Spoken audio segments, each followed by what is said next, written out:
banyak orang memperbincangkan tentang adanya suara mirip trompet dari langit yang terdengar di seluruh dunia.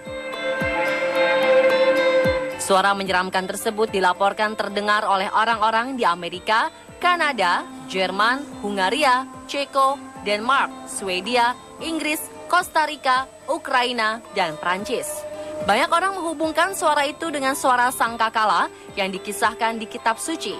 Salah satu warga mendengar suara dari langit tersebut adalah Kimberly Woki yang merekam suara misterius tersebut dan mengunggahnya ke situs jejaring sosial.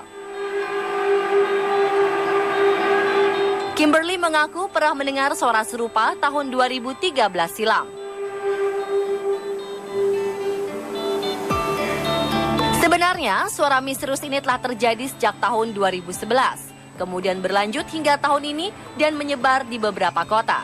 Apakah sebenarnya suara tersebut?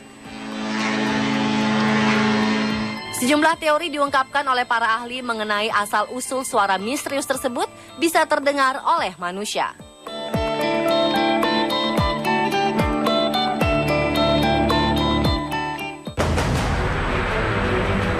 Teori yang sempat muncul adalah teori rekahan hidrolik atau hydrofracturing. Menurut beberapa peneliti bahwa suara-suara aneh di langit terciptakan oleh hydrofracturing, yaitu semburan batu atau ventilasi tekanan tinggi gas yang terperangkap jauh di dalam bumi akibat dari pengeboran ke dalam tanah.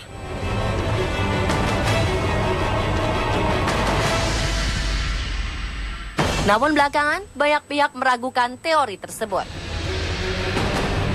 Teori selanjutnya adalah pole shift atau pergeseran kutub bumi. Ada teori yang mengungkapkan bahwa pergeseran tersebut menghasilkan suara-suara subsonik aneh yang berasal dari dalam kerak bumi. Memang suara subsonik tidak terdengar, namun suara tersebut mungkin saja tak seluruhnya tak terdengar oleh manusia. Teori selanjutnya yang paling populer adalah adanya UFO. Sebagian pihak meyakini bahwa UFO atau makhluk luar angkasa lah yang menjadi sebab munculnya suara-suara aneh dari angkasa tersebut. Beberapa peneliti UFO telah menyatakan bahwa banyak orang tidak hanya mendengar suara-suara aneh dengan telinga mereka, tetapi suara-suara itu juga tinggal di kepala mereka setelahnya.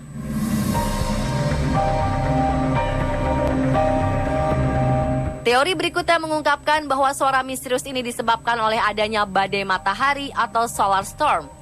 Besar kemungkinan teori ini benar, karena sejak akhir tahun 2011 telah ada indikasi sering terjadinya badai matahari. Badai matahari awalnya tercipta akibat adanya semburan matahari, yaitu ledakan besar di atmosfer matahari yang dapat melepaskan energi sebesar 6 kali 1025 Joule. Lalu badai matahari itu memancarkan partikel-partikel matahari atau solar energetic particle dari matahari ke arah bumi yang dinamakan lontaran massa corona atau coronal mass ejection.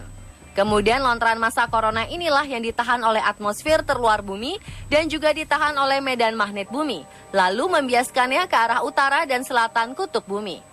Jika kekuatan lontaran massa matahari begitu besar, maka bagian utara kedua kutub akan menyedot partikel tersebut dan membuat geomagnetic storm. Dan pada saat partikel tersebut menyentuh ionosfer, dapat menghasilkan gesekan di antara keduanya dan tertarik medan magnet bumi dan berkumpul di kutub utara dan selatan yang kemudian membentuk aurora. Namun karena kuatnya, bisa jadi juga tercipta frekuensi